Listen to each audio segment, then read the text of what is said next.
around the world into one comic community.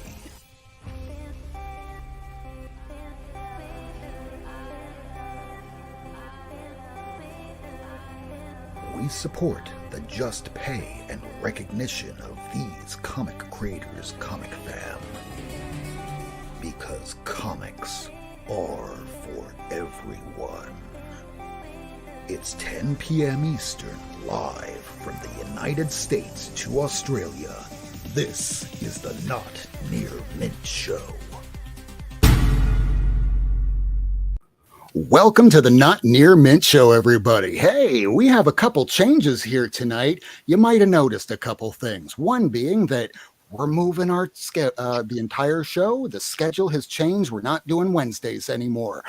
Here we are. It is Saturday, 8 p.m. Eastern Time, Old Comic Book Day. We have a special guest tonight. His name is Edwin Decastro.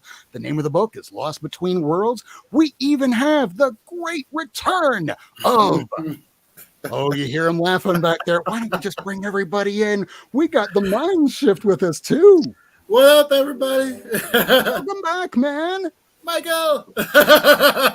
And we got Michael here. Hi, Michael. Mr. Shade Rockwell. Time Detective. The first comic book I ever wrote. And special guest Edwin Decastro right below Desire of the Endless, who may or may not have a few words for us tonight. Hola. I got many. But Edwin has many. So you have a new book out. We're going to throw the banner up here so people know where to find this. You can go to lostbetweenworlds.com. I'll have the banner up here in a moment. So this is where you can find that comic book. And there's an issue 0 and issue 1. There's an alternate version of an issue number 1. Why don't you tell the people a little bit about the book, Edwin? Yeah, so the book's called Lost Between Worlds. It's about Grim Reapers who have to save the world of the dead and the alive, and they have to do it within 24 hours. Seems simple enough. It basically starts with a Grim Reaper called Gwyneth Nud. She has to collect the soul of someone named, he says Dospe, but on her files it says something different, and he claims to have a mental disorder called Dissociative Identity Disorder. So yeah, she has to deal with a bit of a moral issue of, this guy telling the truth? Is he trying to cheat death by lying to me? You know, she's got to figure that out. And like I said, there seems to be some kind of apocalypse going on. So a lot on her plate.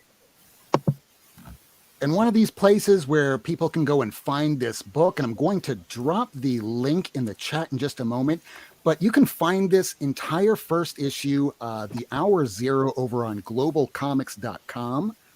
So I will drop that link in the chat here. Let's see if I can do that for the people and start going to the chat a little bit. There's my girl. And Ace says, spoiler, but Michael is not wearing his Spider-Man costume. Please heckle him. We don't have him. No. Come on, Michael. What's going on? So here we have the comic book, and we'll show a couple of the first few pages here to whet the appetite of those that are watching. And thank you out there for all those that are watching live on a Saturday night. You could be out there watching, I don't know, Morbius. And if you're not watching Morbin Time, for the second time, don't forget. So this is the website that it can be found, and I'm going to go over to this other screen, which we can show this a little bit better. And these are the PDFs, so we can do a full screen of this. Let's do it. All right. So here we go. This is the first cover, the first issue of Lost Between Worlds. And we have the creator, the writer, Edwin Decastro. And how did you find Elton Tomasi Diaz as the artist for this book? Was this something where you've known him, or how were you put into contact with him?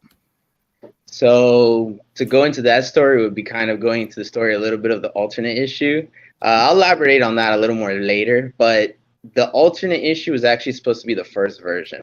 This version was not even in existence originally, but the artist of the alternate version, he had some type of illness where like for like a month we weren't getting into contact, and he didn't tell me beforehand. So I was like, man, am I gonna have to like start over and find a new artist? Like, did he ghost me? He eventually, responded and told me what was going on. But by that point, I had started speaking to Elton, who I found on Reddit, and it was only 5 pages in, kind of both versions. So it kind of sparked the idea of like, well, should I have both running or just cancel one? Let's do both. I've never seen that happen.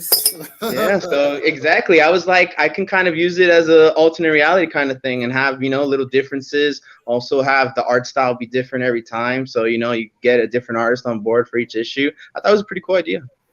Well, there's another comic book that is currently coming out called We Live, and there was a update to it where now it's part 2. It's about the Paladins. The first story was about some children that were basically being hunted because it's the end of the world, and they have bracelets to try and get off Earth. The second part, they turned them into superheroes. It's a little bit mixed bag for some readers, but they put out the first issue where it was black and white.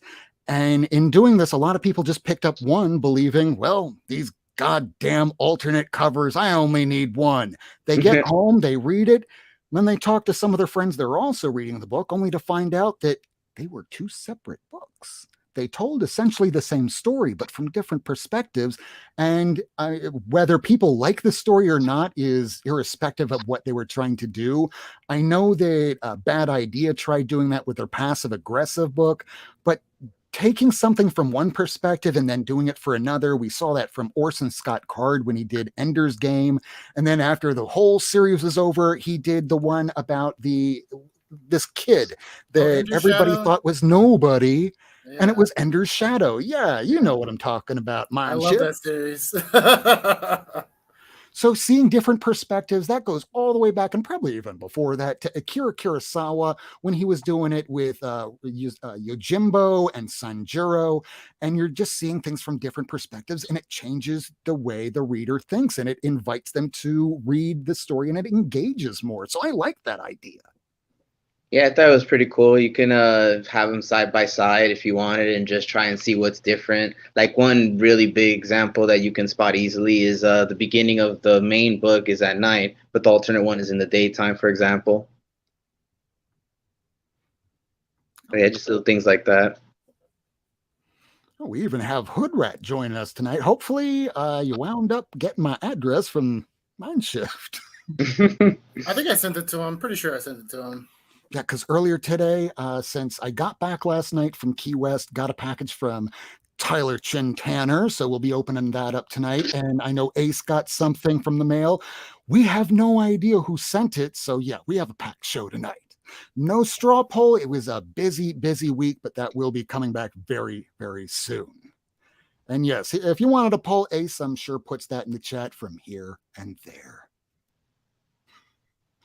So putting together this comic where initially you have the artist not being able to completely fulfill their obligations, and it changed the path of what you were intending on doing. Did that, well, I won't ask, did it challenge you? Because of course it did. But yeah. How did you see that you could have done some updates, some changes, some things where, like back in the 80s and 90s, the first movie comes out, it did pretty well. Oh, well, we'll make a sequel. Are we going to change much? No, we're not. All we're going to do is give you more money, and you're going to make the same thing, but better. And that's called the sequel, like Terminator 2 and Aliens. No, I mean, it definitely did inspire, like I said, the whole having everything be different, bringing in different artists for every issue, have different styles. I want to try and get even more unique than just have little differences, like have the whole setting be different, camera angles, just as unique as I can while still keeping to the story. You guys were mentioning how like those series were from different perspectives. I might even try and do something like that, but for now it's always going to be the same perspective, but just as if it was an alternate reality where just slight differences happen, you know? And even if you go back and forth in the story, similar to Citizen Kane that kind of did it first, and then, well, Quentin Tarantino did it again, but with a lot more feet, you can always reach back into what you did before to see how it happened and came to be. I mean, in the last 20 years, we've had Wicked that decided to go back in time to reach into the lore of Wizard of Oz to see how everything came to be. You can always just set people right in the middle of the story at different points and always come back to scenes. I've actually seen Wicked live, and yeah, I know exactly I what you're talking want to about. see that live so It was my bad. first and Good. only Broadway play I've ever seen.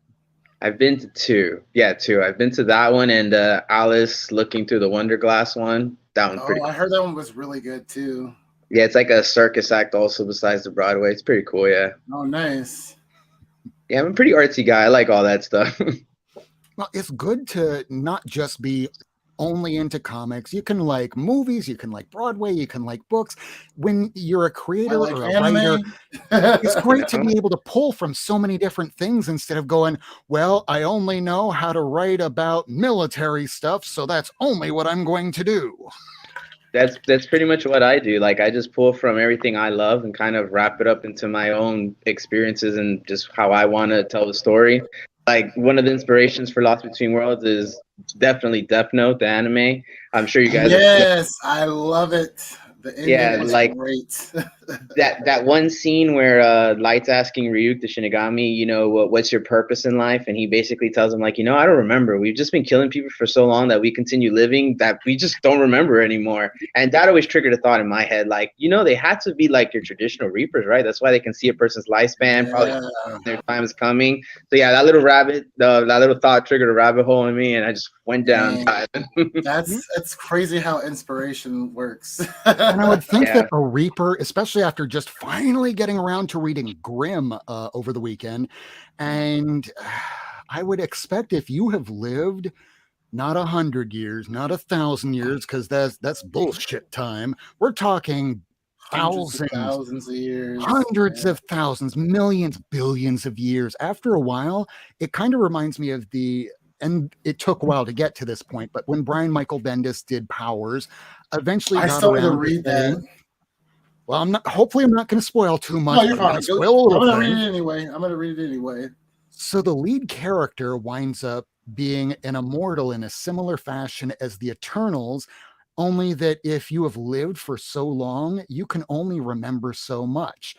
Eventually, the past blurs together. You could think that the last 1,000 years could have been yesterday or another 1,000 years behind that. Time becomes inconsequential. And after a while, you're just trying to stave off boredom. And that's what I would imagine Reapers to be. Oh, well, here's this person that has dissociative identity. Okay, yeah, let's see where this goes. Yeah, exactly. Like a Reaper who's been around for thousands of years, like you said, you can say people might have had that way back then, but you know, we didn't have medicine or anything like that to diagnose it. So nowadays, when we do have more diagnosed and we know about more illnesses, it's kind of new to a Reaper whose day-to-day job is to just collect the souls of the dead. So, you know, you can still discover things even today. But you mentioned all the past lives and how they blend together. It reminds me of a movie which our boy Morbius, Jared Leto, actually stars in. But it's really good, Mr. Nobody. Have any of you ever seen it? Yeah. Yeah, where like he lives all those lifetimes and he kind of remembers them all at once. And yeah, that's a really good movie. That's the one thing Jared Leto, like I got to give him credit for. Oh, he was also great in that movie where he was a cross-dresser that was like not $1 Million Cowboy, but it was Drugstore Cowboy. No, it was he was helping Matthew McConaughey that lost a ton of weight while he had AIDS, and he was Dallas Buyers Club. That's the one. Which one was it? Holy Dallas Buyers Club. That was a fantastic movie with Jared Leto. He deserved the Oscar for that one, hands down. And then he started sending cockroaches in his used underwear to his fellow actors. I gotta look up that movie. I haven't seen it, but yeah, he did really good. I don't know what happened. That Joker role messed him up. As I constantly tell everybody, no one knows what they're doing. Most people have just observed about others and went, well, that's successful. I'm going to try doing that. Or, hey, that's funny. I'm going to try that. It's all an amalgamation of a life. That's why nobody knows what they're doing. But some people get this confidence instilled in them that they do know what they're doing. And it's usually false bullshit because enough people have told them how great that they are. And then they kind of forget that they don't know what they're doing. And yeah, I'll send fucking cockroaches in the mail to my co-actress. Yeah, that's pretty crazy. And like dead rats and stuff like that. Yeah. Never believe in your own bullshit. Having a little bit of doubt is a good thing. It means you actually still care. Yeah, definitely. You always got to have some kind of doubt. You can definitely have faith in your product. Like, I know I have faith in my product, but to say that, like, oh, everyone in the world is going to love it, it's going to be the best thing ever, like, it's a little too much. You can fool some of the people all the time. You can fool all the people some of the time, but you can't fool all the people all the time. And when it comes to comics, it's a niche market anyway. And if you're writing something as a creator that you enjoy, instead of being told, hey, you need to do this because we're doing a story arc in another book, so you're going to have to change everything about your entire story structure. Well, instead of finally not giving a shit and resigning to the fact that you're being paid as a studio person, you get to do what you want to do. And that is a lot more inspiring to me than a lot of the people that wind up doing this for ages and ages. And hey, they get their opportunity to do something for one of the big two, only to discover it's not quite as greener on the other side. So right now you get to do that, whatever you want to do. So that's that freedom that I'm sure that you're going to enjoy right now. And from other people reading the book, what have you heard from others? People seem to be enjoying it. It's got on Global Comics a total of 2.5K views. So I would say that's not bad numbers for, an indie creator. I think we'll just keep going up from here. I get a lot of people say just today, someone, AJ Hodes, his name is on Twitter. He was just tweeting me about how he read the first issue and it's a great start to something that could be great. And I totally agree with that statement. We're only starting. I obviously know where we're going. I think it definitely could be a hit. I just got to stay dedicated, keep up the hard work, keep up marketing, and see where we go. So with that, you've been on a couple YouTube shows already. Do you have any other YouTube shows that you have coming up soon that you also want to promote to the people that are watching this at home that might be watching this live to go, hey, I need to plan out my week? So for sure, the one and only scheduled one I have is, I'm sure you guys know of him, Cody, Keeping It Geekly. We're going to do a show in September. Yeah, September. That's when I scheduled it, I believe. Yeah, we're just trying to. Oh no, I'm sorry. It was October because I wanted to hit the Halloween time. So yeah, we're gonna do one in October. And then I just had a newborn. She's 2 months and a half. So for now we're gonna try and thank you. For now we're trying to keep it, chill. Keep working on issue 3, and then in October we're gonna start hitting the media rounds hard again. And are you also doing work on other books, or do you have things that you're already in the ingest planning stages that you kind of want to hint at, but not fully say, well, this is what I'm doing next, which could even be issue 3? So nothing for sure set in stone. I'm currently not working on anything beyond Lost Between Worlds. I want to have my main focus be that. But I do have some ideas for future projects. You guys mentioned the perspective thing. Without spoiling too much, I do have an idea that I've had a long time ago, but I just never really worked on it. It's like a book in the shape of a journal. Like you're reading it, it's a journal, but each entry is written from the point of view of a different band member. So it'd be like about a band, right? And so each entry would be like a little different story, but this one's by the drummer, this one's by the guitarist or whatever. Yeah, I want to do something like that. Yeah. I like the concept. Definitely. Yeah, thank you. I definitely want to work with that. I mean, I just have a fascination with music and that whole band concept. The intro of issue 1 has that band, the cover band. So that's where that kind of nod came from, that idea. So what have been the comics that got you started being into the very medium that we are on this show and talking about tonight? What was your first memory of reading a comic? I wish I could remember the exact issue, but in 3rd grade, when I was living in New York, the whole class was given a Spider-Man comic that it was him versus the Lizard. I don't really remember what happens, but I just remember that was my first comic book ever. And I was like, oh, this is awesome. Then I remember moving to Miami, 5th grade, those book fairs they have in schools. It wasn't exactly a comic book, but it was a book on like the history of Spider-Man. So yeah, I remember that's where I read like all about Spider-Man, fell in love, started watching, of course, the cartoons and comics. Ninja Turtles was a big one. Yeah, Ninja Turtles was another big series. Yeah, I ran still home my to watch favorite. that. Yeah, that's definitely my start. Spider-Man and Ninja Turtles. Batman, oddly enough, I used to not like as a kid. Love him now. He's my favorite. Really? Yeah, I don't know what It's it the was. opposite for me. Like, Really? I liked him as a kid. I like him like now, but he's not like my favorite superhero. He's definitely think for me- I'll read him every once in a while, and whoever's depending on who's writing him, I'll read him.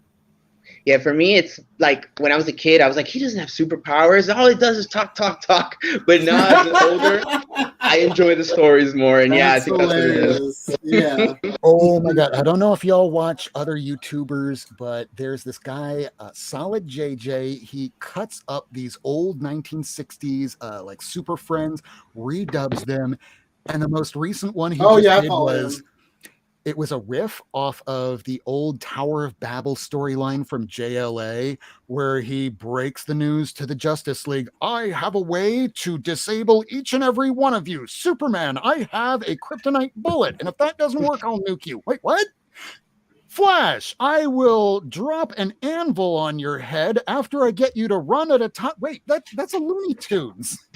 It's like, come Yeah, on, right. all I do is work with my mind. Please give me something. It's like, come on, don't you have anything else to work with? Well, I'll paint a tunnel. It's like, God damn it.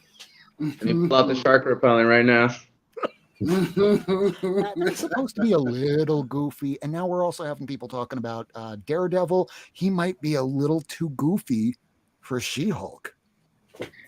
I'm a little worried there, and Daredevil is definitely one of my favorites as well. But I always give everything an open shot, and I try to avoid trailers like crazy. But I have seen some shots here and there, and yeah, I'm a little bit of worry. It's the same actor. I don't think that they're going to go too overboard with him being light and happy. But at the same time, Daredevil was always supposed to be a swashbuckling type of character, not so dark and brooding. And Yeah. Mark Waid floated a nice balance between the two. Yeah, I But think we'll Frank see Miller what is that, really the one who cemented that dark and brooding Daredevil. Agree. Uh-oh, just broke up there. Sorry, that was my internet just glitching out because that happens all the time doing this. It's because Mike didn't dress up as Spider-Man.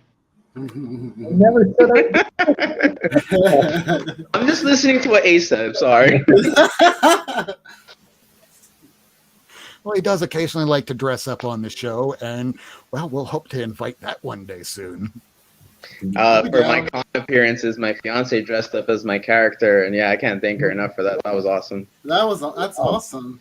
With Yeah. Andrew? Now that is a wife to never let go of. You hold on to that wife like grim death, which might not be too far off from any of us at any time. No, she's stuck. Yeah, obviously not her, but yeah, she had on the whole outfit and stuff. It was pretty awesome. Wow. I'll be real. How much influence did you have over the design of Gwen? Pretty much all of it.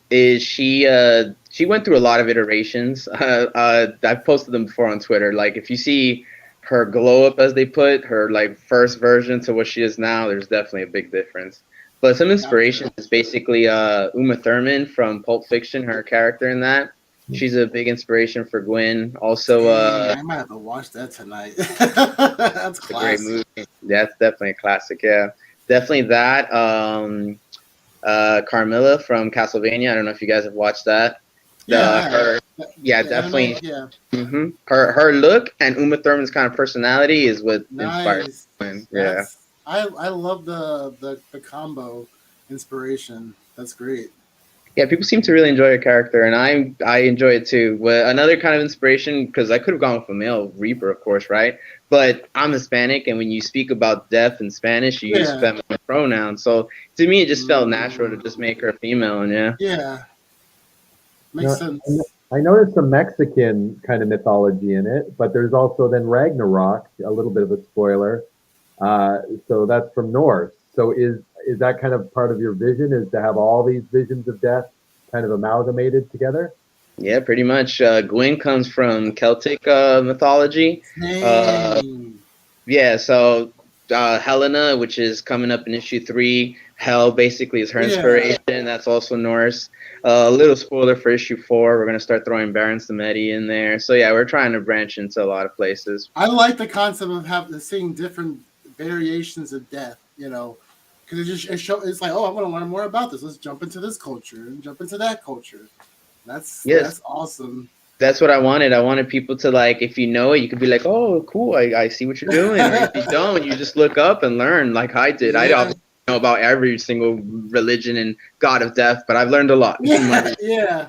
Well, that brings us to another good point. When you have a good story with a good concept, you can throw it into almost any genre and it will probably work. We just saw this recently in the last week with the movie Prey that just came out, where we've gotten used to. Oh, it's so good. I just watched Predator in the Jungle, which we were kind of that way again, but instead of Predator in the Jungle, is Predator 300 years ago. And yeah, I haven't seen it yet, unfortunately. It's worth it. It's so worth it. I've heard plenty of good things.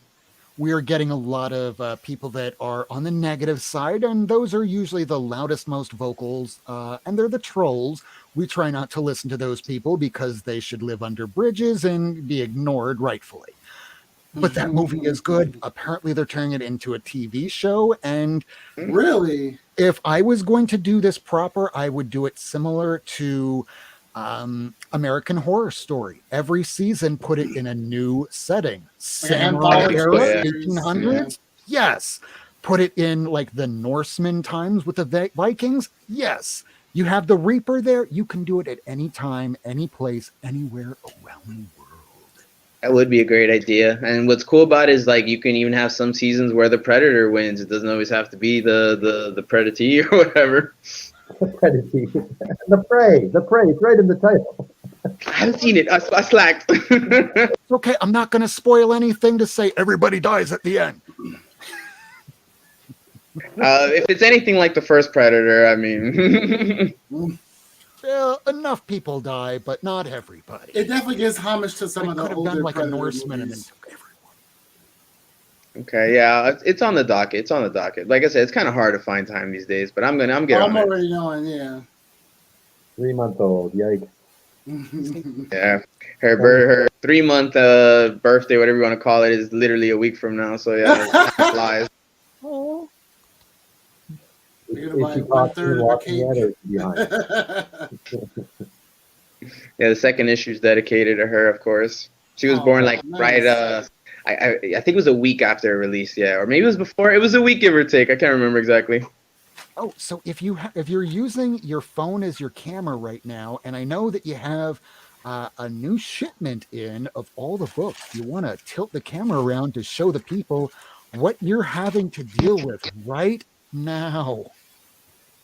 A wall of diapers, first of all. I got I don't know if you can see it, all these boxes over here that are filled with comics. There's like some back there, and then I got my bags and comic boards, and the Gemini mailers are over there. So yeah, it's a big process we're about to get into. I got my assistant thankfully helping me.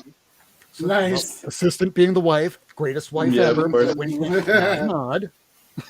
So with all of this, it shows that when the people finally get this comic in their hands, it's not going to be like a particular company that I talked about before the show, that when I ordered a particular book, they sent it to me with no bag, no board, in a manila envelope. No, you instead are putting it in a bag, board, and a Gemini. Yeah, no, I've definitely done my research. I've seen enough horror stories on Twitter. Fun fact, my first issue, the printer themselves were the ones to ship it. But since this one's going to have like extra goodies, I, of course, had to do it. But yeah, when I saw how my printer shipped my books, I was like, wow, this is legit. This is how I have to do it. I didn't even need the internet for that one. But yeah, I've seen the horror stories, and I don't want to be that guy. Yeah, I could pretty much pull out the different types of cardboard that current comic book companies, and by that I don't necessarily mean Marvel or DC or any of the independents, but all together, when it's shipped from Lunar or Diamond or what have you, they've gone from this really thick cardboard to a teeny tiny thin one, which is why a lot of people are receiving damaged books now. So when you're sending everybody an individual package in a Gemini, it shows that you care a lot more than certain people out there, or rather the companies out there. Yeah, it definitely shows you care. It shows you're professional. It shows you know what you're doing. Yeah, you got to go Gemini. Yeah, and as I keep saying, no one knows what they're doing, but you've watched others to know, well, I shouldn't do that shit. But hey, that's a great idea. I'm definitely going to do that. Imposter syndrome isn't always a bad thing. I think it's a fantastic thing. I don't know why people knock imposter syndrome. As I keep saying, if you have it, it means you still give a shit. When you think that you're believing in your bullshit, that's when you no longer care because, hey, I can do anything and people will like it. What? Crazy talk. Okay. Like some people, they can crank out stuff forever and ever and ever, not give a crap. And then, here and there, they might accidentally shit out a masterpiece. That's what Crystal! happens when you're, oh my God, we have glitter and duct tape. Crystal! Hey, how you doing? We love you, Crystal. So now that Crystal is here, Miss Glitter and Duct Tape, I think it's about a good time to start talking about some comic books that we might have just picked up in the last week or so. But I do want to give Edwin the last word here so that way he can tell people when the book is coming out, where they can see it, and where they can find him on the social medias. All right, let's see if I remember all my socials. You can find me on Below Twitter now. at Lost Between Word, WR1. On Instagram at Lost_Between_Worlds1. Facebook, Lost Between Worlds Book Series. And I have a TikTok, but honestly, I gotta work on that. So you got me there. But yeah, I have a website, lostbetweenworldscomic.com. That's where you can buy the physical books. After this interview, I'll be uploading issue 2, so you can purchase it. So yeah, and then you can find it digitally to read for free at Global Comics. The search of Lost Between Worlds. There you go. Boom, boom, boom. I'm hooked after the first 2 issues I read. They were really amazing. They set a lot of good mysteries up. The one question I have is, how long, do you have an idea of how long it's going to be? Like how many issues? Yeah, it's going to be 25 issues. That's what the 24 gimmick is. Every issue is going to be an hour. Yeah, so that issue 1, hour 0, doesn't factor in there. That's why it's called hour 0. But yeah, starting issue 2, each issue is going to be an hour in there. Yeah, I love that concept.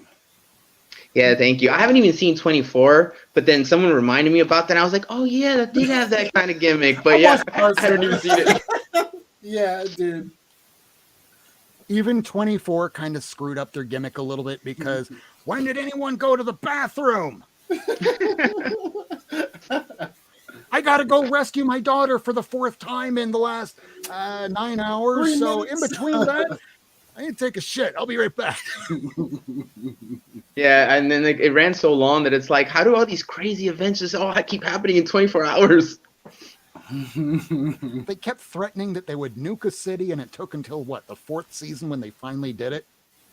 I don't know, like I said, I haven't even watched it, but I've heard it gets crazy. Like all this happens in 24 hours.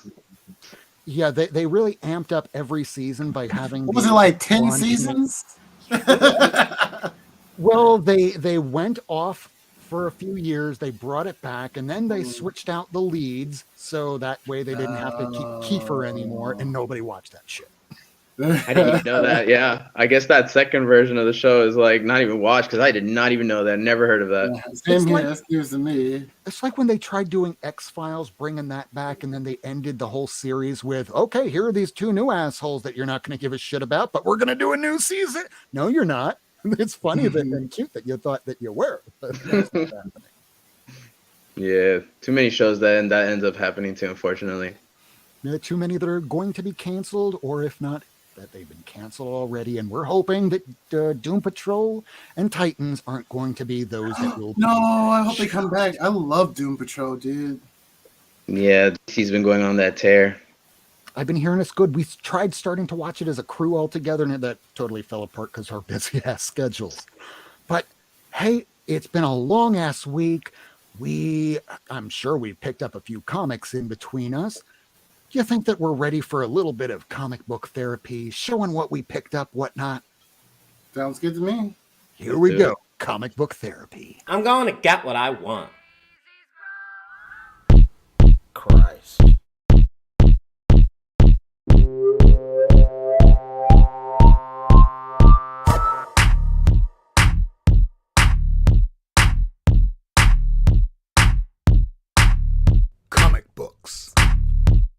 Comic books. Comic books. Oh my god. Comic books. Let's get some. Comic books. Let's get some. Comic books. Let's get some. Comic books. Let's get some. Comic books.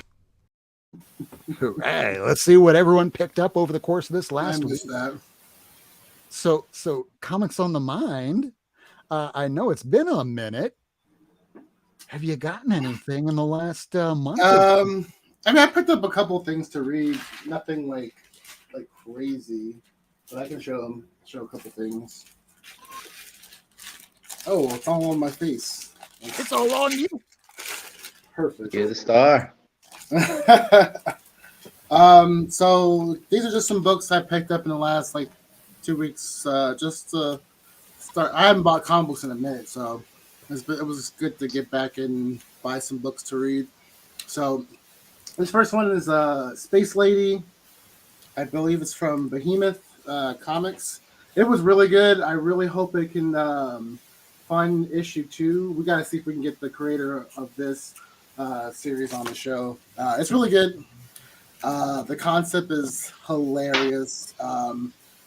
And next, I picked up this Godzilla book, The Best of Godzilla. So it's just like inserts of different stories of Godzilla. It's really good. Especially when Godzilla goes to hell, I was like, holy shit, this is intense. Then I jumped on this Skybound series only because they had my boy Battle Beast on there. So it basically just shows what Battle Beast was doing when he started going off and trying to fulfill his fantasy of being murdered by the most powerful being in the galaxy. And it's really good because basically there's this AI that's in this ship that he's pretty much riding in. That's basically you killed all the crew that I love, so it's going to be my destiny to basically find the strongest person to kill you so I can murder you. It's really good. I hope it turned into a series. And then I kind of just jumped onto TMNT again. So this is 130. Nice. I don't know what's going on, but it seems pretty cool. There's different mutants. I haven't read 131, but here's 131 right here. Really getting that really awesome cover.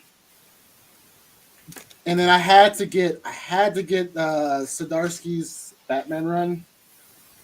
So I can't wait to read this. This is definitely on my read list for this weekend. Hey, Kirk. Yes. What's Have you up? seen what's on the screen? What's on the screen? Oh, a kitty update. I think I'm surprised y'all haven't heard her running around Not at all. Oh yeah, she's been tearing up the whole room. Come here. Hey, Kenneth. Come here. Just knocked the whole pile of comic books down. There she. Yep, she's gotten big. Look. A cutie. But she wants to play right now, so she doesn't want to be in my lap. Go play. Be free. Dusty's asking, Kirk, have you seen the Power Rangers versus Godzilla book? It's actually decent. I've heard of that. I want to get that. It looks really good. It definitely looks really good. Same. Yeah, I haven't read it though. But last couple books are I can't wait to read. This one looks really good. Marvel's Miles Morales, Spider-Man, and Moon Girl. That's the most epic team up ever. And I got this as a variant cover. I like this one out of all the other variants that were there. I usually don't care about variants, but I got that one. And then, just wait until they release Venom and Moon Girl. No, there's not going to be a thing. Yeah, that was just solicited. No, stop it. I'm not getting it. That's a weird combo. And then I got this series because of you, Rob. You inspired me. So what is this? Batman? Yeah. One Dark Knight. Yeah, it's really good. I just finished reading issue 1. Never heard of that supervillain, electric dude. I didn't know they had an electric, electro kind of dude in Gotham. But I'll finish reading this weekend, and then I saw you get it with this cover, and I had to get it, Rob. This cover is clean. Unfortunately, the shop that I went to didn't have like the magazine cover bag and board, so I had to go to another shop and get those ones. Kirk, that cover's hot. Shout out to Lady. Miss you, lady. We miss you, Lady. That's what I picked up. I got just like you guys, I got a random like someone sent me some books too, like 3 books, and I don't know who sent them to me, but let's see it. I'll show them later. I don't know what they are right now. No worries. Yeah, let somebody else go, and then I'll we have our very guest of honor, Edwin. Do you have any books that you would like to show the audience? Tacoma, what's up? Yeah, I got some. They're not all very recent, but some are pretty recent. The ones on hand. This is an indie comic called Play It Again. It's by 2 good friends of mine, Steven and Anthony from We Have Issues. They have their own podcast. I've been on it. I've heard of that. I've heard of that podcast. Yeah, they do comics. They did this comic. It's kind of like a personal story based on Anthony's life, the moment in his life. But yeah, they got another comic that they're coming out called Deathless. That's going to be more of a like dark fantasy type of thing. Nice. Really excited for that. This comic, Black Blizzard, another indie comic by Aaron Reese. It's kind of like a Reservoir Dogs meets Magic in a way. It's basically a bunch of criminals that get together with some with powers, some just use guns. But yeah, their goal is to basically kill this magical creature that's hunting people down. Sounds pretty cool. And let me see that black cover again, because when it comes to black covers, those things are hard to take care of, and I love it whenever creators put out covers like this. Yeah, this one's pretty cool. I really like it. Cover. Yeah, definitely. And then I picked this up not too long ago at a mini little convention. Nice. Yeah, this is pretty cool pickup. I've been reading The Last Ronin. I actually have the first 4 issues, but I haven't read the last one yet, so I'm slacking on that one. And one more. Yeah, so we're both slacking on that. One last book I'll throw out is Marukiri Destroys the Moon by Brendan Albetsky. I don't know if you guys know who he is. I want to buy the trade paperback that just came out, but I don't have it yet, so I've been reading it digitally. Okay, nice. And yeah, that's pretty much it for me for now. Sweet. All right, who wants to go next? It looks like Desire may still be going to run and get some comics, and Desire did nothing wrong on the Sandman because Desire's an asshole and we love them for it. Hey, we got Shade Rockwell, Mr. Michael Eamon. Ooh. Okay, so I got some Michael Golden goodness. I think it's Michael Golden. I'm pretty sure. Really nice cover. It's one of my favorite pieces of art by him. He does a lot of great art, but that was my favorite. And then I got some. Yes, I want that cover. A friend of mine is going to be sending me that cover. I love that cover. Yeah, JR's style changed over the years. I really like it. Kind of, he's maybe gotten a bit too stylistic lately, but this is my sweet spot for his art. He was getting his style down. It was very unique. Still geometric, but I really liked it. So I got the series. That's number 2. Oh, nice! I've never seen this cover. This is him standing there. What's up? This is him getting a hug from his favorite friends.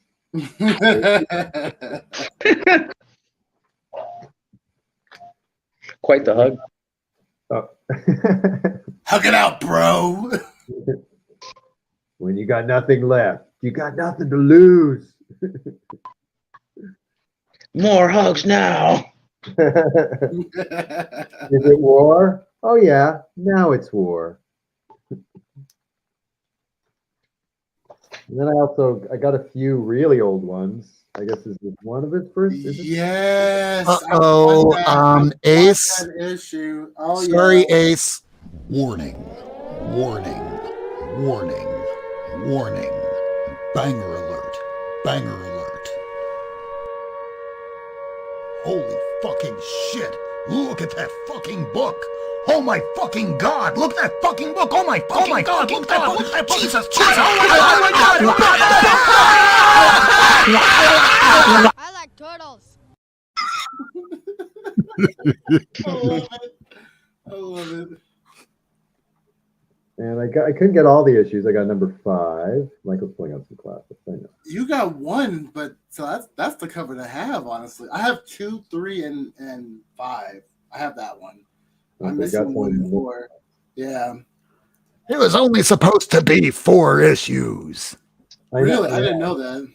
that's right. I have that issue. That's a great issue to have. That's Jim Lee. That's right Yeah, before he I did started not working know with Scott that. Williams. I did not know that. I know. Like, if you don't tell me it's Jim Lee, I would never have known it was Jim Yeah, Lee. I didn't even know he did like some X-Men stuff. Back in the Those day. War Journal issues, you get at least all the way up until issue 7 because that's when Lee was working on that book. Okay. And then I don't know how people feel about Power. I loved it when it was going on. It's not something I revisit a lot, but I really wanted the first issue because I've never read them, but like I hear good things. They're fun. They were kind of aimed at kids in the similar way that Moon Yeah. Girl is, but when you look at Moon Girl and Power Pack today, they're still resonant. And the Power Pack crew, they were using a lot in the Runaways.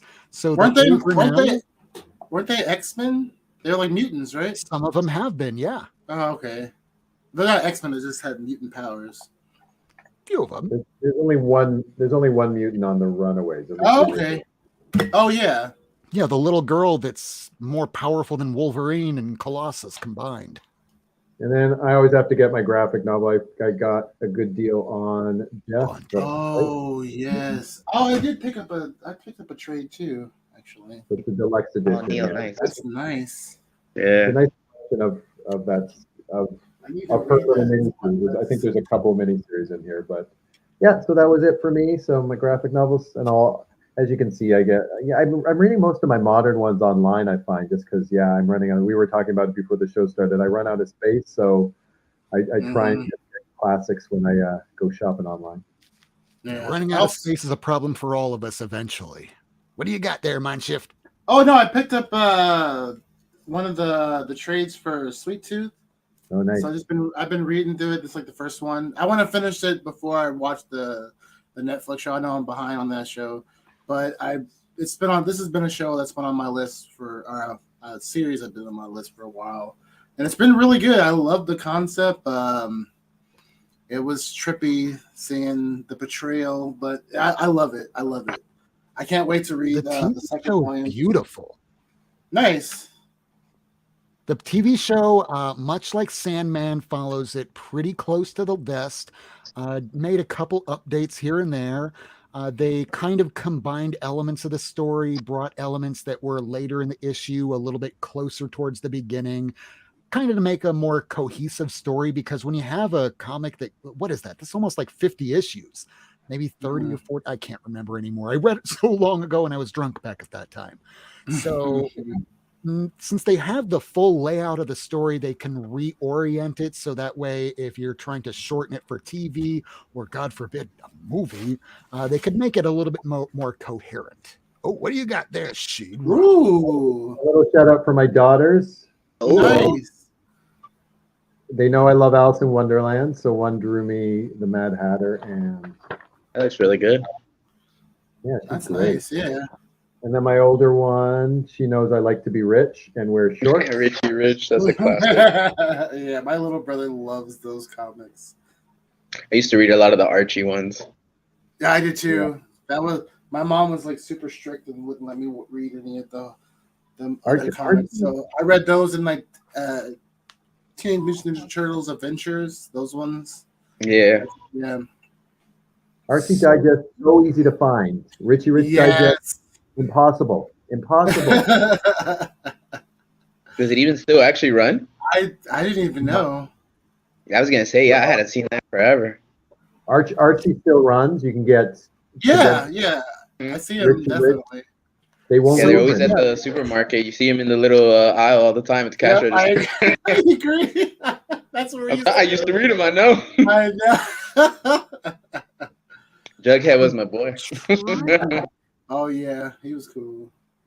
I'm trying to bring this up right now, but on the Key Collector app, they just released the Hot Top 10 Runners Up.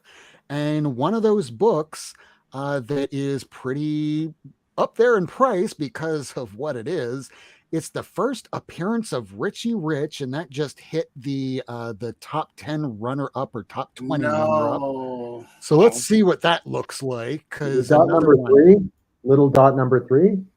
little dot number 1, first appearance of Richie Rich and Little Lotta going for 15 grand in high little grade. dot. Dang. Dude, Yeah, I 3.0. I Oh, tried to get it, but I can't. What? Yeah. That's a 3.0? yeah, for 5 grand, Jeez. 5.2 That's grand. No way. That's great. But I mean, what is it? When did that come? Is that like Golden Age technically, or is that Silver Yeah. Age? That's 1953. Oh yeah, that's Golden Age. Yeah. So as you see the scroll down below, that lets everybody know the dates and times for the era. Yeah. Yeah, I've given up on dot number 1. I'm going to try and get Richie Rich number 1, maybe, but that'll be in the thousands as well. But yeah, little dot number 1's I think untouchable now. Well, the other one that was blowing up was that Hot Stuff or Cocaine Comics number 3 because the father of Leonardo DiCaprio, George DiCaprio, worked on that book. So that kind of explains a lot about Leonardo now. So, hey, Desire, do you have some books that you want to show? Uh-oh. Because if not, I'm going to open up a package here from Tyler Chin Tanner. So, Desire, when you're ready, just let me know and I'll blow you up. But let's see what Tyler sent me. Because last week, we were talking about some books that came out from a Wave Blue world, and that particular book was something that we never thought would ever see the light of day. And I think it's going to be in here. I didn't open up anything beforehand because I wanted to see what it was live on air. So lots of tape. Let's see if I can do this accurately and maybe not have myself so blown up. Hey, we got Desire back. What if it's a subpoena? Who has a in subpoena? graphic novel form. Can you hear me now? Yeah, we can Hey, hear you. there you go. All right, I was talking for like a minute. Nothing was No. going on. Like hello. I was like, damn, okay. Forget It's you. okay. me. I'm still trying to open up this package here. If there's, here we go. I think I got it open. All right, so I'm going to show what Tyler Chin Tanner sent me, and then I'm going to throw it on over to you. So you all are getting to see this at the same time I am, and I'm going to change the camera around. And hey, kitty, stop eating the package. All right, changing over the camera to the good camera. Let's see what we got here. Ugh. Kitty, stop eating the comics. There we go. Let's see what we got here. Oh, Nice. all right. Oh, we have Mezzo Ooh, issue 4. yeah, that's a beautiful cover. Nipple. Oh, that is gorgeous. These are all going to be going into Mylord. And it's signed. Yes. And we even had... Right. That's great. Yeah, just the other week we had Gab Contreras on the show, and I noticed that she's been tearing it up on the indie market. I've been seeing her name on more and more books. All right, let's get through the other books before we talk about the main one of the hour. Here is issue 3 of Mezzo, signed. Oh, that's a great cover. I love it. That's awesome, man. And I'm doing this a little backwards. It's a countdown tonight. Then we have issue 2 of Mezzo. Oh, I love that cat. Or that link. Is that like a lynx? Or... Yeah, I love the cat too. Oh, yeah, there's a cat. There's a cat. Oh, gotcha. A kitty. And here's the other cover from issue 3. Yeah, these are all signed. great covers. Yeah, a Wave Blue world. They do some great stuff with their covers. Tyler Chin Tanner, love to have you on this show from pretty much almost every other week, it seems. It's like he's one of our guest hosts. Yeah, here is awesome. issue 1. That's the one I want. That's a great cover. Oh, yeah. Look at the arrow. Oh, not damn! These are all fucking good covers, And signed. and they're available on their website, right? Yeah, go to waveblueworld.com, or if I could be mistaken, awbw.com. Okay, I gotta pick those up. These are the comics of the hour. Crash and Troy. We never thought that this book Yes, would ever hit the I stands. remember that cover. This will now be available for purchase on August the 17th. August the 17th, that is like what? Next week. Next week, Oh, you it can is. finally get this comic in your grubby little paws after a certain, failing comic company will say, just didn't know what they were doing with the property and didn't want to release the rights. And we had Michael Katz, who is another person that has been on our show, come to help out, and it seems that things have worked out for the best. A Wave Blue World is just killing it out there in the industry, and we love Tyler Chintanner, and the work that he's doing, and bringing people, creators that you might not have heard about before, but you are now. And here is, that 500 print Nice. cover. That's I'm going to amazing. get this framed, and it's going on this wall over here. It's going to go right next to the E.M. Geist. I don't know how to pronounce it correctly. The cool comic book artist that's doing all the covers for the indies and Marvel right now. He did a sketch. That's going to go on the other side. Holy shit, look at this. Yeah, that one looks awesome. Oh, Star Thank Wars you. copied that from him. Oh, I love it. Clearly. Okay, so please, Star Wars people, don't sue them for anything Star Wars Yeah, I like. love the homage cover. That's amazing. When it's so much easier to sue Black Flag when they take a comic book that's already a reprint and then staple an acetate cover on it, and then you have some ass backwards weird people paying, I shit you not, $28,000 for a reprint, of that! which there's 750 Fuck from that! not quite anything of an know. authorized source. No way. You can get a copy of X-Men 1. You could get an Amazing Fantasy 15. You could get any Marvel book you want for that price, but yeah, sure. Okay, I'll throw it away on an unauthorized book from and they're going to do it again. So, yeah, don't do anything for this cover suing.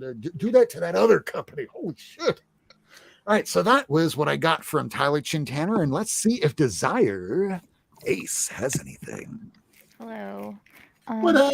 So first, I got this because Maria Louvet did a thing for the cover. So obviously, and then Batgirls, which is fun. Fox and Hair from Volt. Poison Ivy. Oh, that's a beautiful cover. Yeah, it's a good cover. Harley. This Harley, which is pretty. Oh, that's a homage That's cool. cover too. That's beautiful. Yeah. Yeah. You get the back of this Sweet Paprika because we'll get pulled off air. What issue is that? Oh, I'm so 11. behind. No, I'm so behind. I need to get that series. But got that Sweet Paprika. That is great. And then that one. And I feel like I that need to one. throw this up for some of these covers. That's a great cover. This Poison Ivy, gorgeous. Yeah. Oh my God, Josh Middleton has been killing it with these covers. I don't know who did this one, but it's pretty. That one's nice too. Oh, it is. Some more Fox and Hair from Volt. Let's see, Shadow Service. Unnatural. And then Maria Louvet, obviously. And then I got my little stash from Tyler. So, got that. And that one. Nice. Mezzo is a very good series. Y'all should be checking it out. Oh, I'm about to pick up that whole series. It looks great. Let's see. Got that one. Nice. And I got this from something that Kurt's buddy sent, but it was the Shadecraft Link one. And then this one. I haven't read it you should yet. have somebody draw on that one. That's so cool.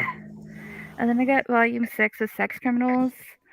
And then I have some manga, because apparently I'm doing that now. That's fun. I want to get back into reading mangas too. All right. Okay. So, young ladies don't play fighting games. Yes, please. Way of the House Husband, number 2. That's good. This is my favorite. It is so Yeah. good. Is it It's so good? fun. I might have to read that. It's so fun. The two of them are pretty much like this. Sweet Blue Flowers. Sweat and Soap. Plus Sized Elf. Yeah. Yes, please. My lovey-dovey wife is a stone cold serial killer. No. Fantastic. That's amazing.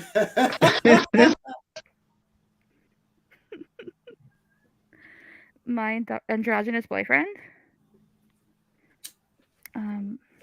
The Muscle Girl Next Door. Adorable. Like, genuinely great romance. Love them. Would you consider it shoujo or shohid? I don't know what the fuck that means, honestly. I'm like very new to manga. Hey, I still have to catch up on my Genticle Tentacle. Yes, Meso Aikiko. I love That is a it. great That's manga classic. and anime. That's a fucking classic. Yeah, I got Kirby. Kirby! I want to play that game now. I'm the hero, but the demon lord is also me. Fuck it, why not? Sure. Cat Gamer Number number three. 2. Oh, Fucking yes. adorable. Kurt, you would love this. I love it already. And then I got all 3 volumes of A Carol and Tuesday, which was like one of the first animes I ever watched on Netflix. Huh. That's it. I watched Get off the my first face. few episodes. It looked really Get off my face. off your face as you wish. I think All I've right, seen it before.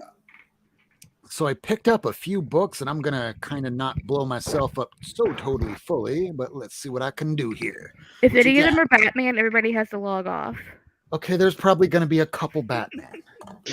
Like 7 Batman. But you know what I have a lot of right now? Crash and Troy and Mezzo. Hell yeah. Can't wait to put that into some Mylor later. All right, so these are the new books that came out this week, of which I only got 6 or 7 of them put in bags and boards. I didn't have enough time to read this week. I didn't have time to do anything. So here are the books that came out this week and a few back issues, because I'm going to be going live a little bit later with Lady Fantastic at the conclusion of the show. So here is Green Lantern. Is a one-shot that's going to tie into the Dark Crisis, also featuring Hawk Girl. Next up, we have this homage cover where people are picking up the regular cover. I don't know why. It might look cool, but it can't be as cool as a reproduction of cool. Detective 38. Only it's not Robin, it's Harley. I love this. Yeah. I'm never going to read it, but I love the cover. I don't have any other issues except for the ones where they're doing those homage covers, and I love them. So we have a new Deceased out. And Yeah, I this saw is a that. nice little follow-up. I don't know if this is going to be the conclusion of the series, but hey, it's a recreation off of X-Men. So is this a whole nother alternative universe? Like, or is It's it a part of like the actual DC universe? it's analogous and separate from the DC Okay. universe, kind of like what Tom Taylor's doing Yeah. with DC versus Vampires. Okay, And gotcha. They even put out another edition of the book. This one I haven't gotten into any kind of Mylar yet, but it's called the Body Bag Edition, and it's in a black bag. I haven't opened it yet. What? I don't A know coroner's whether or not I office? should open it, Damn. because as many of us know, that issue of Ultimate Fallout issue 4, first appearance of Miles Morales. It is a bitch to get a 9.8 if you're one of those people that sends things into slabs, because it came initially in a bag like this. And just like this here in the back, you have this line going down, and if you put it into a bag and board and you have it pressed against the book for a period of time, that's going to imprint on the book. So I know that the different grading companies, some of them want it in the bag, some of them don't want it in the bag. I'm wondering, should I take this bitch out of the bag because I don't want it to be destroyed? Let us know in the chat. Maybe that should be our poll. That would be a cool poll. Next up, we have Nubia, Queen of the Amazons, issue 3. I'm picking up mostly the B covers because this awesome looking painted look. And sometimes the A covers have been better than the B covers, but in this case, I love this one.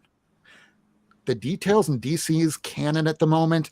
There is no canon at the moment because they're planning on resetting everything at the end of Dark Crisis, we're guessing. Again, I don't know why. But here is Wonder Woman number 790. I should pick up the regular edition of this because it is a homage to the there was an oversized edition that was put out about maybe 20 years ago. Homages that. I should pick that up. Here is another one of those overpriced Batman books, Urban Legends. Go ahead. Heckle me, Desire. It's still going? It's at 19. I thought it was going to end. I thought it was like 6, bro. Like not even 12. I thought it was going to end at 6. To be fair, they're introducing characters. They're introducing essentially other books. Like they put together a whole new Birds of Prey team. They introduced Tim Drake as bisexual, so they're putting that into other books. So they're introducing elements of storylines as testing it out to see if they can bring it over into other properties. And I'm all in. Kind of like what they're doing with Gwen Stacy. It's a reprint of the first 3 issues of the original series that came out, I guess, back in 2019 or 17. Now, here, I know it's going to be a little scary for some of you all. I promise you I'm not a groomer, but I'm going to show you some naked things tonight. Ooh. They're all naked Spicy. comic books. Not a single one of these is in my bar. And when Gonna you have to have censor cats, you should never have things open because the cat's like jumping everywhere and cats aren't wearing pants. And if there's an open flat surface in your home anywhere, your cat's butthole has absolutely touched that surface. You heard that, right? Here is Samurai Doggy, issue number 1 from Aftershock. This is after. When did this come out? This week? It just came out this past week. Oh, I gotta go to the shop this weekend. And That was awesome. since they're totally naked, you can see how the inside of the book looks. I mean, this looks pretty badass. Yeah. And the book's substantial because Aftershock, they don't put out books like Marvel where it looks like it was made from toilet paper. But yeah, this book is pretty badass. I'm looking forward to reading Samurai Doggy. That is one of the indies that came out. Here we also have variant to Predator number 1. This is the Yoon cover. Yeah, don't make fun of me for Batman, but you can make fun of me for some Predator because I also like some Prey. Let me know what you think of the read, because I'm like I read the Alien series they put out, but I wasn't sure if I was going to pick up Predator. Oh God! And the Alien series, they're going to be restarting that with a new issue number 1. I know. Okay, so you got your Moon Girl and Spider-Man. Yeah. Here is Ms. Marvel and Wolverine. Oh well, she's a fangirl of Wolverine too. I have a comic with like her taking a selfie with him. Here is Iron Cat, the second. Oh, nice. Although I think they put the letterbox in a really terrible area. Maybe I could be wrong. I don't know. I would really like to see what's behind that letterbox. I know it's just a cartoon. But it's Black Cat. And we even have a little animated clip with Black Cat in it. Do it. Oh, she teamed up with the Avengers? Yeah. Okay, I have to get that one. I love her. So here is issue 2 of Judgment Day. This is Eternals and X-Men and the Avengers all going Donnybrooks on one another. And that's right, Silver Knight Kyle. Cat's buttholes cover stains drop the book at least 2 grades. At least. Can you imagine a butthole being on this cover? I mean, probably not. It's a dark cover. It would just blend in. But it's also a bit brownish, so you would definitely not notice it unless you look at it in proper light. But in issue 3, we're going to be getting a whole plethora of first appearances. So if you have not gotten that on your FOC, make sure to order it. It is on the Marvel FOC right now. Speaking of cool-ass covers, Bjorn Barons is killing it on Ghost Rider. It's a one-shot Vengeance Forever. We have a couple new characters, I guess, in this. I don't know. I'll probably not get around to reading it. Awesome. Is there a new Ghost Rider? I guess there's another new Ghost Rider character. I don't know if it's another new Ghost Rider, but we have another new character that's going to be in issue 7 of the new ongoing, I guess it's volume 7 of Ghost Rider. Have you been reading it? Is it good? Or? I don't know. I brought the first like 4 or 5 issues Read down them to Key West this week. Never got around to reading it. Just like Strange. I need to read Strange. Yeah, I heard that was really good too. I heard that was good, yeah. This is really good. I haven't read it yet, but it's the newest issue. I am caught up and up to date. Tom Taylor is doing great on this series. This looks like it's going to read it in trade. Yeah, this looks like it's going to be a soft reboot of the Legion of Superheroes. So we're seeing the Legion as they're brought up back from today, and we'll see how that goes. Meanwhile, I thought there was going to be a cover B for this, and I was asking my comic shop owner, hey, where's the cover B? I thought I put that on my FOC. Yeah, there is no cover B. So I'm guessing Captain Carter 5, something happens. Let us know in the chat. I don't know. I haven't read it yet. Head on it. Now, this issue of X-Men Legends takes place between Hulk 181 and 182. The next issue, issue 2, is what takes place between Hulk 182 and Giant Size X-Men number 1. Cannot wait to read that, especially considering it was something that was originally written long ago, never quite made it to print. Now they're doing some updates, and we're going to see that original story. Here is Venom Lethal Protector number 5. I haven't read any of them, so I can't. Never mind. I haven't read. Here's issue 5. Oh, it did. But it's one of those that happened long ago, and the only stuff that I'm reading that happened long ago that they're trying to fit into storylines is that new Fantastic Four, which is really, really good. It's fun. Like at one point, Stan Slott's not writing it, or is it still Stan Slott? It's oh god, I think it might be Mark Waid. I could be wrong. When did this come out? Wrong. Yeah, I'm so behind. So what happens in the most recent issue of that new Fantastic Four, you have this demon character that infected the Human Torch, and the Human Torch fires at Wolverine, but it turns him inward with all of what happened to him. It's kind of like the penance stare. And Wolverine's like, oh my God, I'm an evil person. All the horrible things I've done wrong. Spider-Man's going, uh-oh, Wolverine's clocked out. Hey, Hulk, can you help? Sorry, I gotta go. Wait, what? It's like, yeah, we're not a team. It's a fun book. I love it. Oh, you talking about with like the new Fantastic Four crew? Yeah. Letterbox on the Black Cat. Yeah, they should have put it on her back. My neck, my back. No, I'm not saying. Speaking of things I haven't read. Princess Momoko, or whatever her name is. Peach Momoko on the Jane Foster. Princess Momoko. Wow. I should call her Princess Momoko. That sounds good. Here we have Captain America Sentinel of Liberty, and next month, I don't know if it's for issue 4 or 5, but we had earlier, Gore Vidal was asking about Miracle Man, and by that, we're talking specifically about the Miracle Man that was put out years and years ago by Alan Moore, the great magician, and Neil Gaiman. It never got finished from Eclipse. So next month, they're going to be doing Miracle Man covers, which will inevitably lead to, and Neil has been talking about this on social media, we're expecting to see the conclusion of the Golden Age, the introduction of the Silver Age, what he originally had done years ago with Mark Buckingham.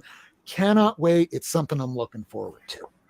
Speaking of things I'm looking forward to is Black Panther number 8, because finally we get Tosin in action, not at jury duty, but finally doing something. Can't wait to finally read that. Next up, Avengers number 59. I am now 7 issues behind on this, while strangely enough, I'm totally up to date with the Savage Avengers and the other one, Avengers Forever. This one, now we have Norman Osborn working with Spider-Man because he was hit by the Sin Eater, and I guess now he's a good guy? Trying to atone for his sins? I don't know. I'm an alcoholic. I still have to make my amends. Maybe he can too. Now here we have Gab Contreras as the colorist on the book. She was on the show a few weeks ago, along with writer Erica Schultz. She was on the show a few months back. Looking forward to reading The Deadliest Bouquet. Next up, we get Naomi. This is the last issue of the series, and judging from the fact that there's no more show on the CW, that's probably the last issue, period. Dang. Next up, we have I Am Batman. This is at issue 12. I'm wondering if it's going to make it to issue 13. It probably will, because we need a different type of Batman in every type of world, in every type of country, in every type of state. And every Batman book from DC should be DC Batman, Batman, Batman. Hey, Batman, Gotham Batman. Oh, we finally have some non-Batman stuff. But it is from Tom King, his ongoing series from Image, Love Everlasting. Never heard of that one. Neither have I. Know nothing about it. I just know Tom King's name's on the book. I'll probably read the first issue, try and figure out how long it's going to go. Then they'll all get thrown into a box until they're all done, and then I'll finally read them all.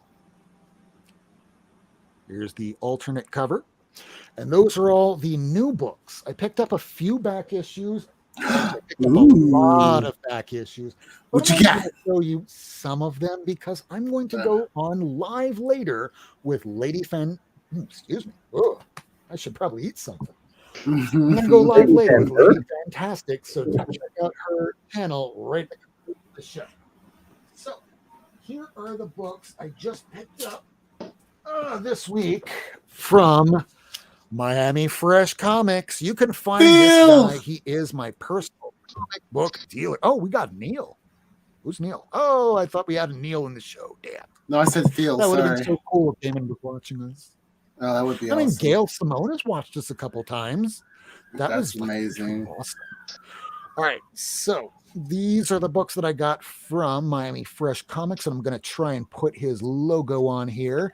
He is probably doing a claim sale right now over on Instagram. So if you want to watch us on the computer and look at your phone and maybe bid on some stuff, you're going to get some good deals. So this is what I picked up from John Freshley at Miami Fresh Comics.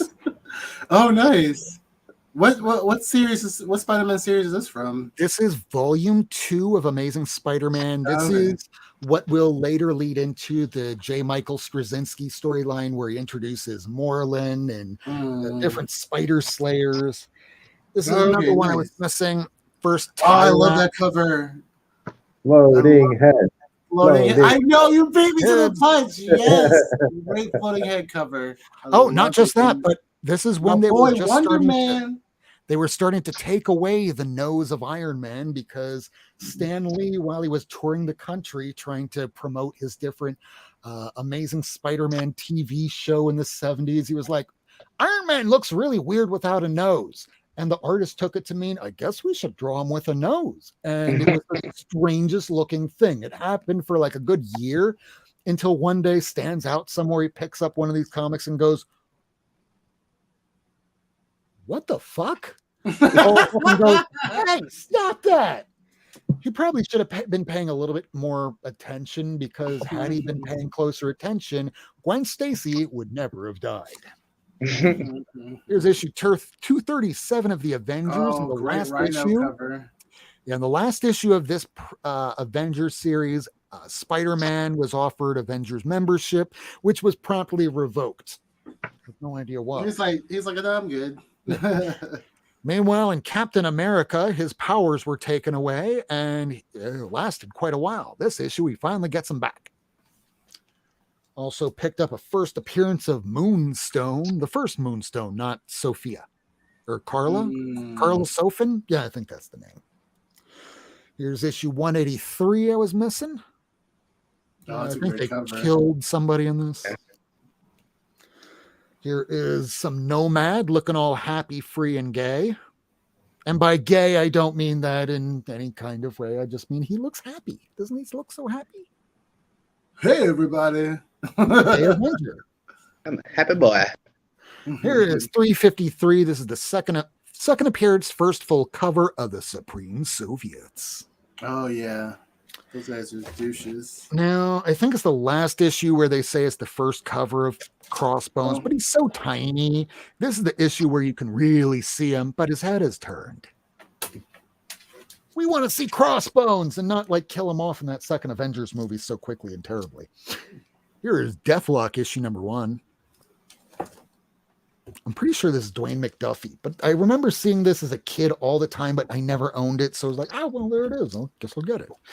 Just like I have the prior issue to this that Marvel was sued over because there was a certain singer that was on the cover. They didn't quite like that very much.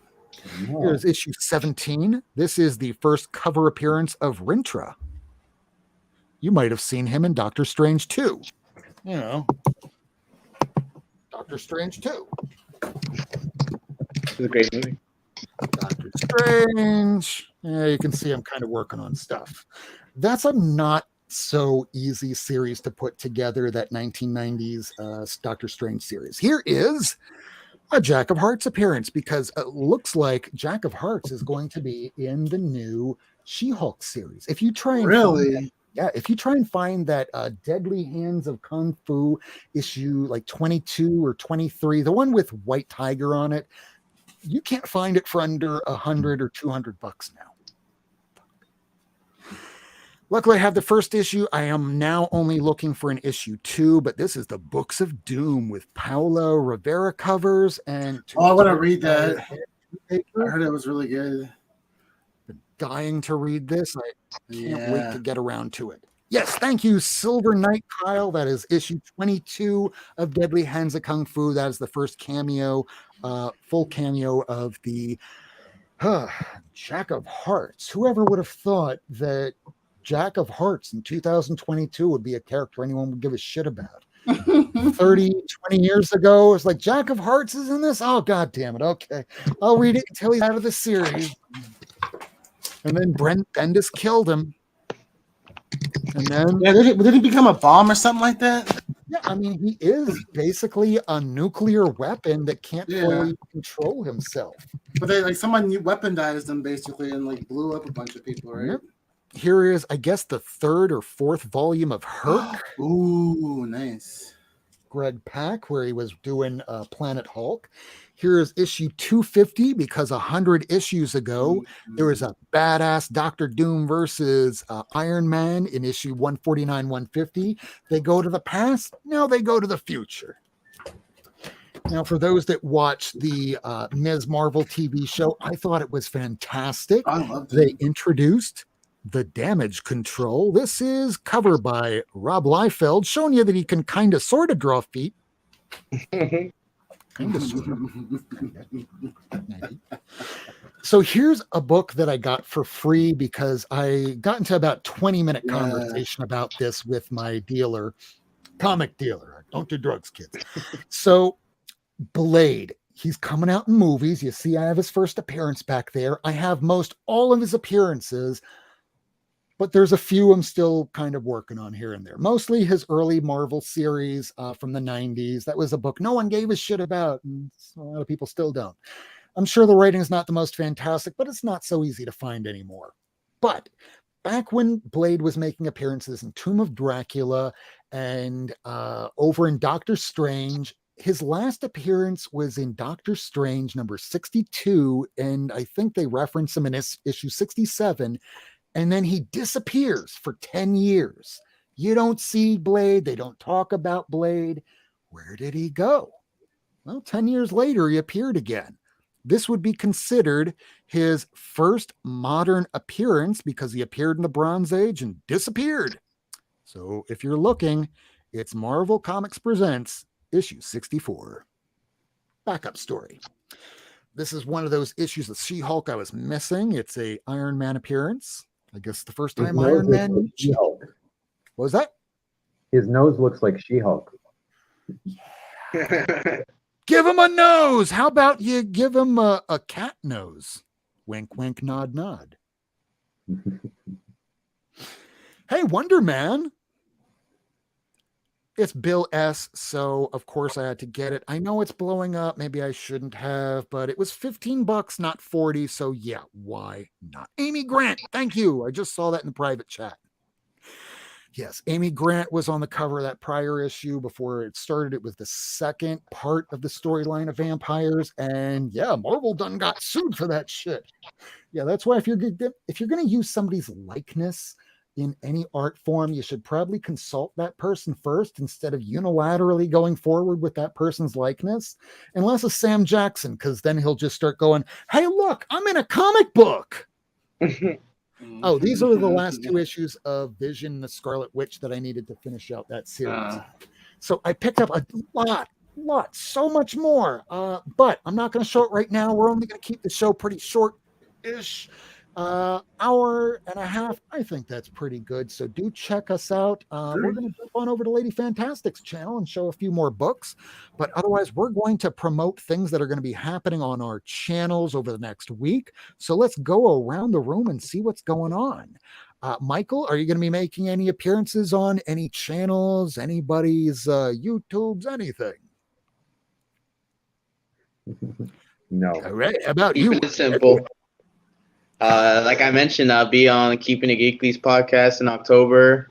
Keep an eye out for me appearing on We Have Issues at some point. And if you're in the northern Florida area, I'm going to be in Southwest Florida Comic Con in November. So, yeah, that's pretty much it for me. Just continue working on issue 3 and get that out. Oh, where was that convention again? Southwest Florida Comic Con. It's in, where is it exactly? It's Fort Myers? I think it's Fort Myers, yeah. Okay, so that's only about 3.5 hours away. That's not so bad. Sure, a little trip. Hey, I just did that trip last week and the week before and probably forever. Hopefully not. I hate that. But I'll do it for comic books. Hey, Desire, anything going on other than more Sandman? Absolutely not. I do nothing. I am nothing. I will continue to do and be nothing. Except for some desire here and there. There's also existence. No existence. Existence sucks, and everyone's going to die eventually. Horde Comics. Hey, Comics on the Mind Shift. Anything going on over at your channel or anything on Instagram, appearances? Hood Rat! What's going on with Hood Rat? I know. I haven't been able to do the Hood Rat show because I've been getting scheduled on Mondays for work, so I'm trying to figure that one out. But for right now, I'm trying to post more on IG. I'm going to probably post something before I watch a movie later on. But yeah, I'm just glad that this show is on Saturdays now, as I can do it. So just this for right now. Yeah, I'm loving the fact that, holy shit, I can't believe that it took us so long to move this show to Saturdays. I was over here thinking, comics come out on Wednesday. We get to show them. We get to talk about them, not realizing that putting on a show takes maybe a modicum, just a tiny bit of effort. So never do I ever get an opportunity to read the comics as they come out on a Wednesday. I was hoping moving it to a Saturday, I could catch up and do that. That was a great thought. That was very cute. Not this week, but next week, hopefully I won't have a life that is a hurricane, because at least on Tuesday, I will be appearing on Mr. Comics 89 for The Hunt.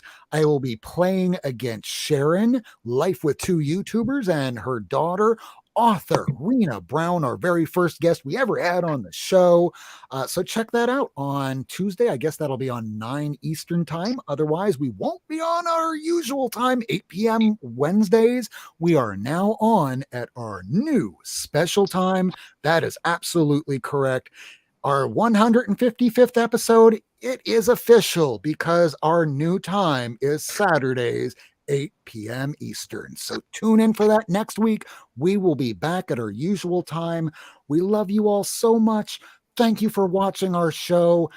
Live viewers, replay viewers, all y'all, I hope that you enjoyed this show, and we're going to be doing some fine tuning, and hopefully I'll have a little bit more time to make some new warning, we have a banger alert. But Yes. until then, y'all have a good night and a great weekend. Happy hunting for more comics. Love See you y'all. later.